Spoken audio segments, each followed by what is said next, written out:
En primera plana, Braulio Moro. Bienvenidos a En Primera Plana, un programa de Radio Francia Internacional en colaboración con la televisión France 24, donde hacemos un repaso de la actualidad internacional.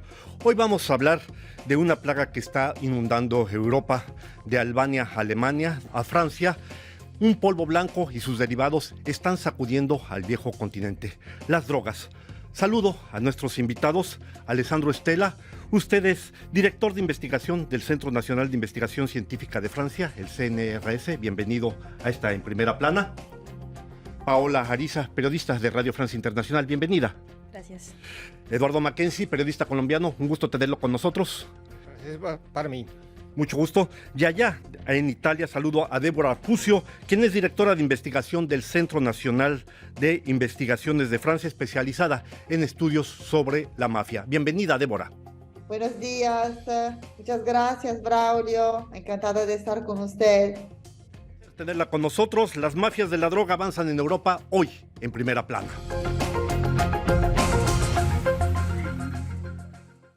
3,5 millones de europeos afirman haber probado al menos una vez la cocaína. Amberes, Londres, Rotterdam, Le Havre, Galicia, Hamburgo son algunos de los principales lugares por los que está llegando la droga procedente de Sudamérica a Europa.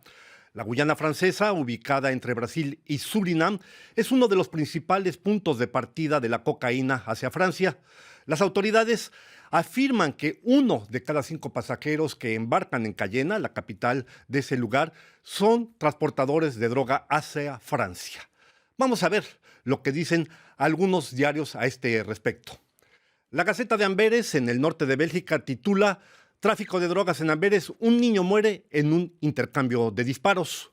Otro matutino belga, El Standard, se pregunta, ¿violencias ligadas al tráfico de droga? ¿Cuál es la responsabilidad de los consumidores?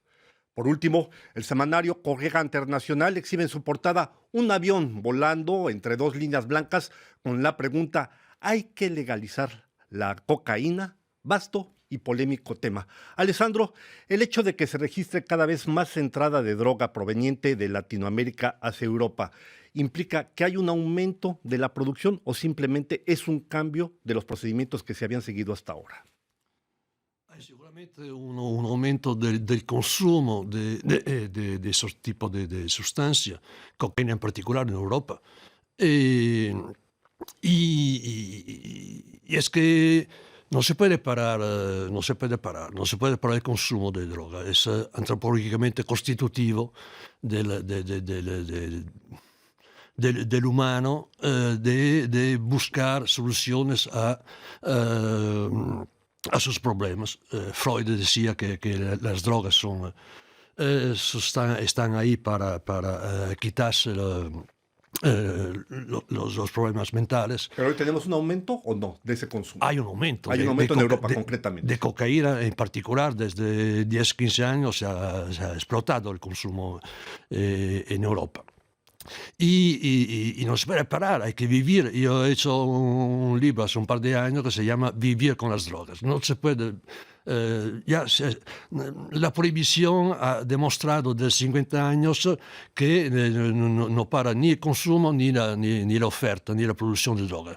Entonces hay que buscar otro medio. Y yo pienso que la única solución, porque estamos hablando de decenas de miles de muertos al año en enfrentamiento entre policía y narcotraficantes.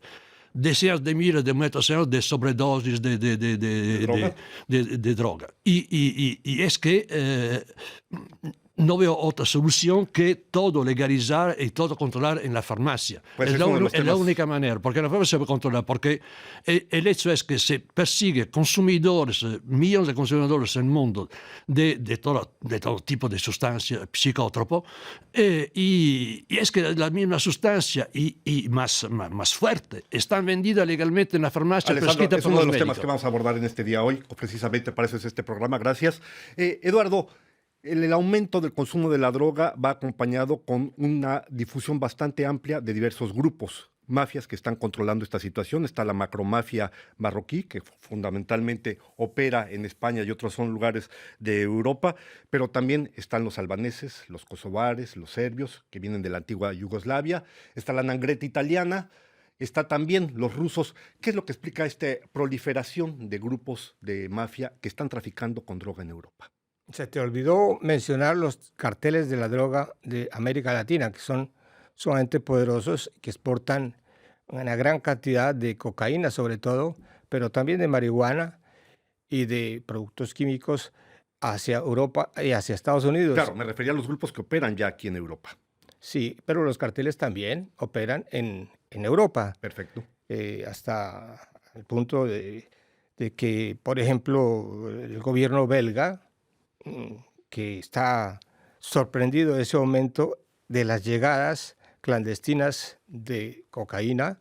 Por ejemplo, en 2022 hubo una cifra que espantó al gobierno: 110 toneladas de cocaína capturadas en puertos de Bélgica, sobre todo en Amberes, hasta el punto de que el primer ministro y el ministro de Justicia de ese país dijeron: vamos a redactar una política específica y de gran urgencia para luchar contra esta cuestión.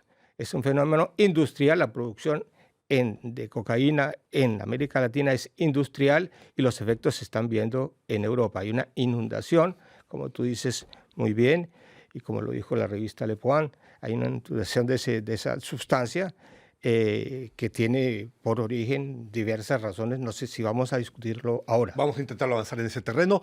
Vamos a Italia, donde se encuentra Débora Puccio. Débora, usted estudia el fenómeno de las mafias en Italia, un país que ha dado pasos de gigante para luchar contra esas drogas y contra esos grupos criminales y su penetración en el tejido político y económico de ese país. ¿Cuáles han sido los principales avances en esa materia? La primera etapa, que fue la principal, fue en el 1982, la introducción del delito de asociación mafiosa en el Código Penal italiano. Antes de esta introducción, no podía ser juzgada como una forma de criminalidad. Entonces, la introducción en el Código Penal del delito de asociación mafiosa permite de juzgar y de castigar la mafia en su diferencia frente al delito de asociación criminal normal que había antes. La cosa más importante fue comprender lo que era la mafia y como fenómeno criminal y construir un nuevo modelo de comprensión, de descripción de la mafia que permitió después de construir un sistema represivo adecuado a lo que era la mafia en realidad. Hubo una otra etapa para comprender las relaciones entre este fenómeno criminal y el mundo exterior, calificadas como con nuevas categorías. Estas categorías, el delito de asociación mafiosa, el concurso externo en asociación mafiosa, el voto de intercambio político mafioso, son instrumentos muy poderosos y únicos en el mundo para reprimir, juzgar y castigar el fenómeno mafioso. Sin duda alguna, bastante interesante, Débora, gracias. Paola, he sabido que Colombia es el primer productor mundial de cocaína. 70% de la cocaína que circula en el mundo proviene de ese país. Perú y Bolivia aportan 10 y el 20% restante. Hay que decir que Colombia lleva años luchando contra esa plaga con el apoyo de los Estados Unidos y no pocos planes para intentar erradicar esa plaga. Pero el hecho de que ahora aquí en Europa esté llegando todo ese polvo blanco, ¿significa que ese proyecto de combate a la droga en Colombia ha fracasado? Posiblemente sí, y ya hay muchos políticos que han evocado esta respuesta al respecto y que incluso han dicho que se necesitaría hacer un cambio de esta política de guerra contra las drogas porque ha dejado muchísimas víctimas y se han tal vez fallado en el enfoque a los consumidores, que no se dice que no se han hecho cosas contra los consumidores o para ayudar a los consumidores a salir de ello, pero se necesita mucho más recursos y una fuerza política mucho más fuerte y más voluntad política para atacar este problema desde la parte de los consumidores y no solo desde los productores, porque es lo que se ha hecho a lo largo de todos estos años en Colombia y hasta ahora los resultados no han sido tantos. Hay que recordar que fue en 1973 cuando el presidente Nixon hizo esa famosa declaración de declarar la guerra a las drogas. Ya llevamos bastante tiempo en este tema. Sí, así es.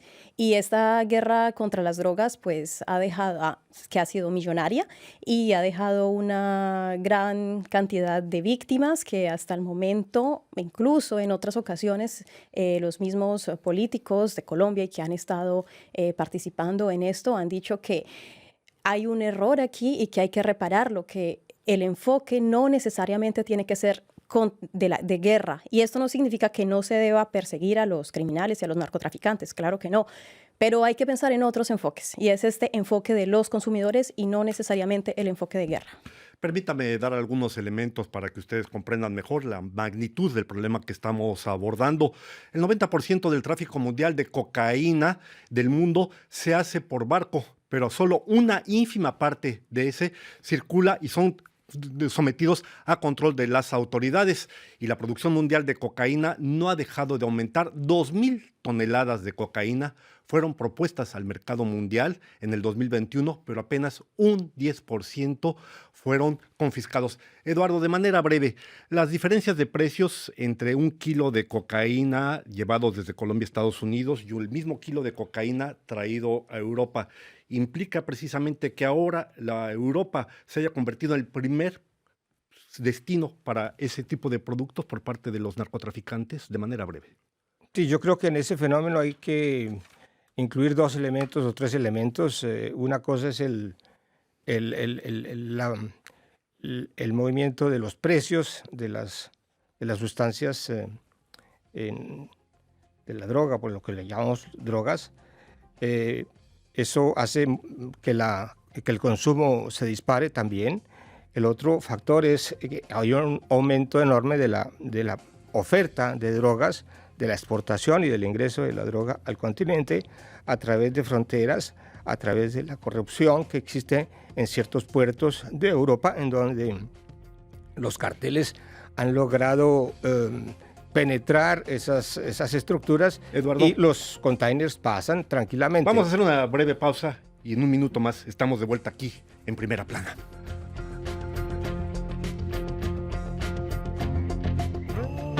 RFI, la selección del mes. Acide arabe avec Sem Yildiz.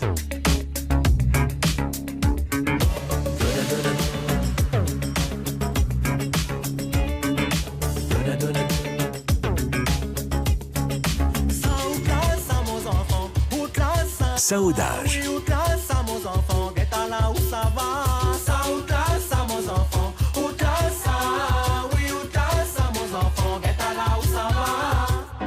Saina Manot avec Golden Bee. Bel bonjour Golden, à comment tout fica. Moi je vis un rêve d'amour, c'est lui la nuit le jour. Allez. Soal Diaby.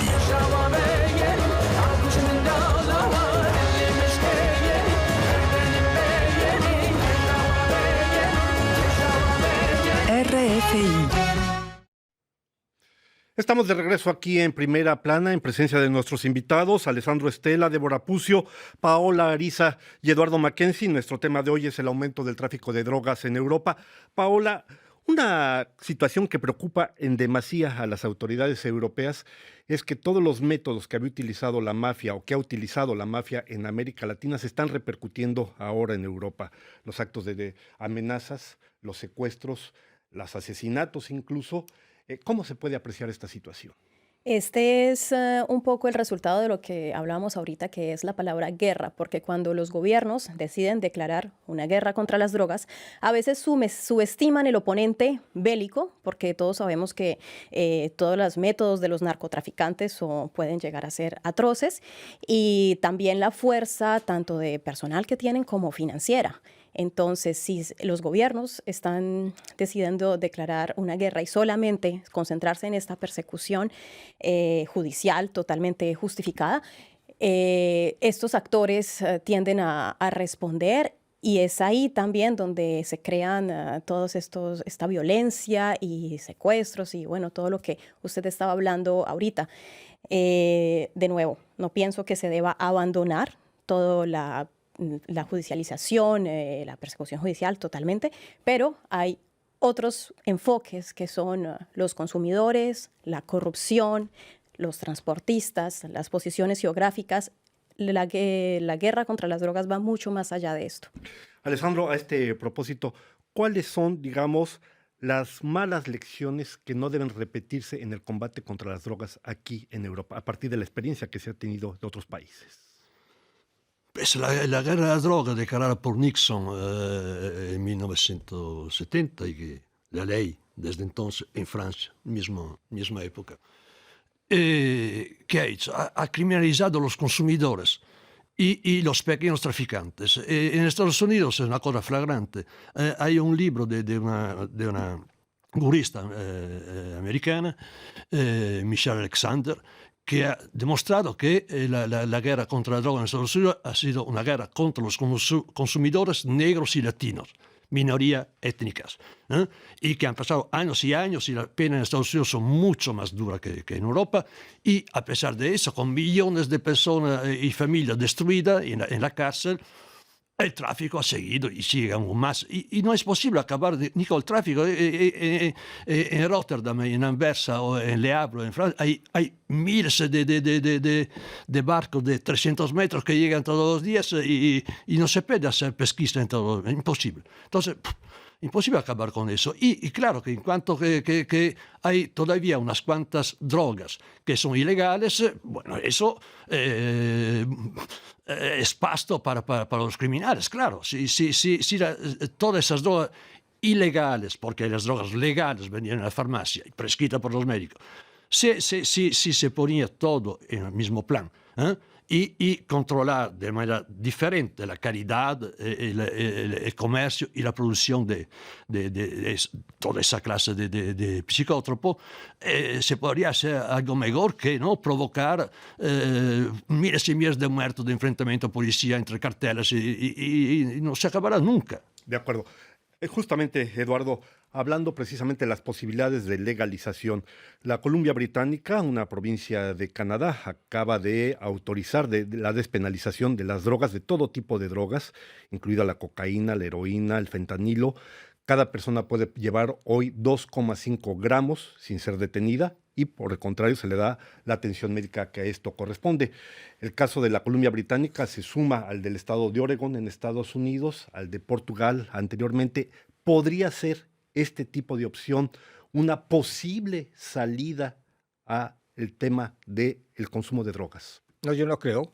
Yo no creo ni siquiera en la teoría de la guerra contra las drogas. Esa formulación, guerra contra las drogas, fue inventada por los mismos narcotraficantes. Yo no creo que los países hagan una guerra contra las drogas. El primero que lo usó fue Richard Nixon en 1973. Sí, después lo adoptaron abiertamente. Ellos y se dieron cuenta de que eso les servía para su propaganda, para desacreditar las fuerzas políticas y los estados que trataban de luchar contra el tráfico de drogas. Yo creo que esta cuestión de creer que hay una guerra y que la guerra es brutal y que hay que reducirla a nada, es una traición a las sociedades. Es una traición, es un acto de cobardía frente a estas fuerzas, porque los estragos que produce la droga son siempre subvalorados dentro de los análisis que dicen hay una guerra brutal, las víctimas vienen por la guerra, no por la guerra que los narcotraficantes le hacen a las sociedades. Entonces, yo creo que es un argumento falacioso. Yo creo que hay que salir de esa ideología Yo creo que es una ideología estructurada, desde luego, pero una ideología falsa que lleva a problemas mayores. En España, por ejemplo, la cuestión de la legalización del consumo creó problemas sociales gravísimos. Los gobiernos tuvieron que retirar un poco. Perdón, en concreto, usted está en contra de cualquier legalización. Este sería el tema. Estoy en contra de la legalización del consumo, de la legalización de la producción. Yo creo que ese flagelo mundial hay que combatirlo y no se puede decir ese combate se ha perdido, porque se podría decir la humanidad viene luchando contra los homicidios y contra los asesinatos después de siglos y siglos y siglos. Entonces, como los asesinatos continúan, quiere decir que las sociedades fracasaron. Luego el crimen, este tipo de crímenes deben ser descriminalizados. Hay que buscar otras fórmulas más pacíficas para... Yo creo que ese esquema es completamente falso, falacioso, y es abre un camino hacia la no resolución del problema. Vamos a preguntarle a Débora, que está de nuevo en Italia. Débora, usted trabaja el tema de la memoria, el silencio y la violencia vinculada precisamente a esas mafias a las que hacía referencia Eduardo. ¿Cuáles son las lecciones que dejan estos trabajos de memoria, sobre todo cuando sabemos que son procesos que habrá que hacer con otro tipo de grupos criminales? Una parte de esta historia está escrita, está grabada, está en los monumentos, está en los libros, pero hay otra parte que no puede estar en los mismos soportes durables. Entonces se queda, por ejemplo, en formas efímeras, que la memoria de la mafia, que es la memoria de la antimafia en realidad, es una memoria silenciosa, en el sentido que es una memoria que no puede decir todo, porque la historia de la mafia está también relacionada con la historia de una parte del Estado italiano, de interconexión, no entre el Estado, pero una parte del Estado italiano, de la policía, de los servicios secretos y la mafia. Una parte, porque hay otra parte del Estado que lucha con mucho vigor y con mucha eficacidad el fenómeno mafioso en Italia. Eduardo, regreso después de lo que nos ha explicado Débora, regreso hacia usted.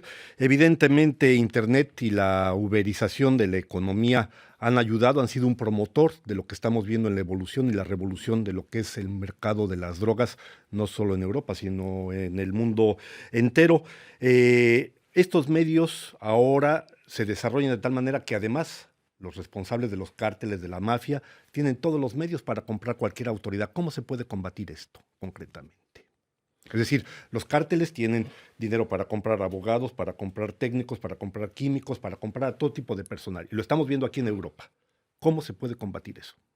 Yo creo que hay que restablecer la autoridad del Estado en Europa, en América Latina. Yo creo que el debilitamiento de la autoridad del Estado, de los estados, de los gobiernos, la penetración de ideologías disolventes, como esto de que estás exagerando el combate, hay que minorar. Todo eso conduce a la creación de estos fenómenos, a la visión de que las sociedades están facilitando la entrada de estos productos, y yo creo que hay que restablecer la autoridad. Yo creo que hay que volver sobre unas formas clásicas de luchar contra esto. ¿Cuáles serían esas formas clásicas? Por ejemplo, en Bélgica, ¿cuáles son los planes del gobierno belga actual para luchar contra esa penetración de la cocaína latinoamericana? La Unión Europea, concretamente, y además no solo Bélgica, sino que la Unión Europea ha aprobado un presupuesto millonario precisamente para avanzar en nuevas tecnologías, inteligencia artificial, etcétera, para mayor supervisión. Pero decíamos una cosa que es importante, el 90% de la cocaína circula por los mares y apenas menos del 10% de los barcos que circulan en los mares son controlados. ¿Cómo hacemos para contrarrestar eso? Sí, por ejemplo, hay que mejorar los servicios de aduana. ¿De acuerdo? En Bélgica se dieron cuenta de que como hay un personal inmenso que trabaja no solamente en las aduanas, sino en lo que rodea las aduanas, muchas de esas personas o algunas personas que trabajan en ese medio han sido corrompidas por los carteles, por los traficantes y que dejan pasar los containers llenos de droga, porque además son puertos terriblemente grandes, muy complejos. Y en primer lugar, esa es una medida que hay que hacer. En segundo lugar, seguirle la pista a los capitales.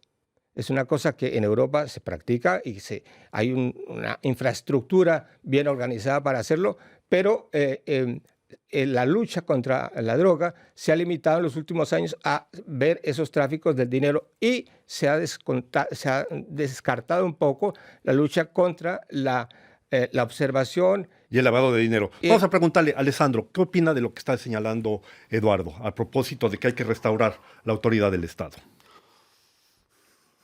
Oiga, Eduardo hablaba de estragos hechos por las drogas ilegales, cocaína, marihuana, heroína.